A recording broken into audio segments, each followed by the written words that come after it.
2019 has turned out to be an eventful year for the aviation industry, and in the middle of the major headlines, several Asian-based carriers as well as airports have made headlines. As with any year, there is that usual mix of new beginnings and endings as well as triumphs and struggles, some of which have been discussed in previous videos throughout the year. So this video will be a summary, a year in review of 2019 for the aviation and travel industry in Asia.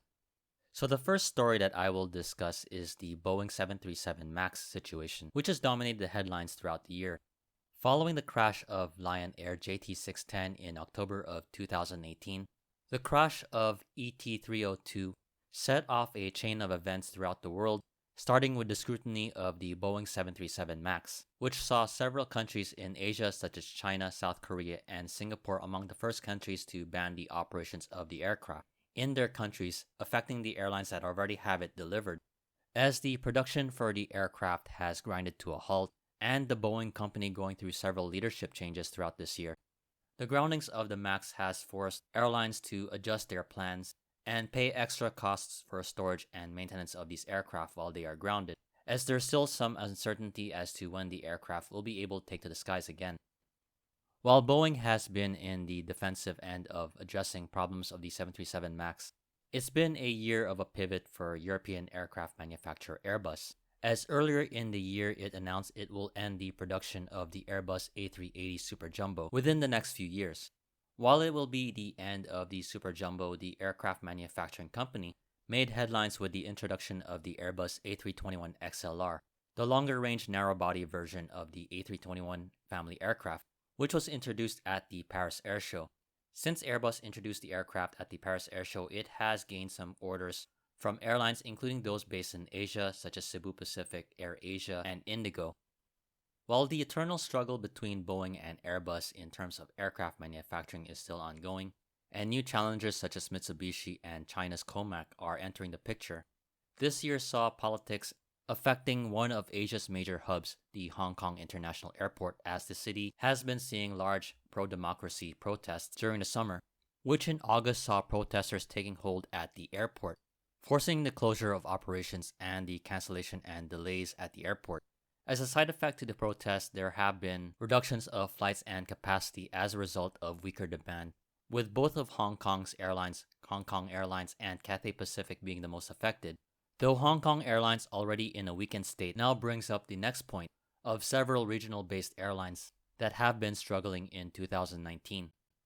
Along with Hong Kong Airlines, airlines such as Thai Airways, Malaysia Airlines, and Air India are seeing their governments currently contemplate their futures. On the other hand, Asiana faced controversy over an accounting scandal, which saw the Kumho Asiana Group sell the airline in one of the biggest moves among the Korean chaebols in this year. While these airlines could be arguably on the brink, two airlines that have shut down this year include Jet Airways in India and Far Eastern Air Transport. And while sad to see any airline go, it's a reminder of the brutal side of the aviation business. While airlines come and go, this has not discouraged some entrepreneurs from starting up airlines, and 2019 has seen a good crop of airlines starting up, including Vietnam's Bamboo Airways. This year also saw several governments, including Thailand and South Korea, approve new budget carriers, looking to take the skies in what can be seen as already competitive markets. As airlines like Bamboo Airways took to the skies this year, the biggest headline of airports developments this year has been the new opening of the new Beijing Daxing Airport, which provides China's capital city a second major international gateway. While after years of discussion and planning, Manila, the capital of the Philippines, could soon get a new international air hub, as the Philippine government has given the San Miguel Group the go-ahead to build their new Manila International Airport project, a move welcomed by both Filipinos at home and abroad, hoping the new airport will become a new mega hub comparable to the likes of Singapore, Tokyo, and Beijing. The last major headline story of this year has been the major shift in Tokyo, which just so happens to be gearing up for the 2020 Summer Olympics next year.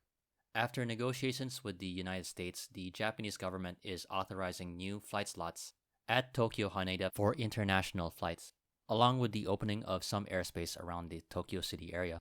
In a big shift of travel to and from Japan, several airlines have announced new flights to Haneda and or shifting some of their services from Narita to Haneda. Of the airlines serving the Tokyo area, US-based Delta announced it would shift all its Tokyo-based operations to Haneda, ending its presence at Narita as well as its intra-Asia flights by the start of the summer of 2020. These are just some of the major stories of the Asia-Pacific aviation and travel scene, and I definitely would like to hear your take on the whole year, especially what you feel was the biggest story of the year. On a side note, it's been just less than a year still that I've been uploading videos on this channel. And for those of you who follow and have subscribed to this channel, I'd like to extend a warm thank you so much for tuning in and watching, as well as posting comments and thoughts about what you thought on the videos. Once again, thank you very much again. I can't really thank you enough for all your support, and if you have not subscribed, feel free to check out the other videos on this channel, and hopefully you get to join along too. So as we say farewell to 2019 and hello to 2020, I hope you had a very Merry Christmas, and I wish all of you a very happy New Year.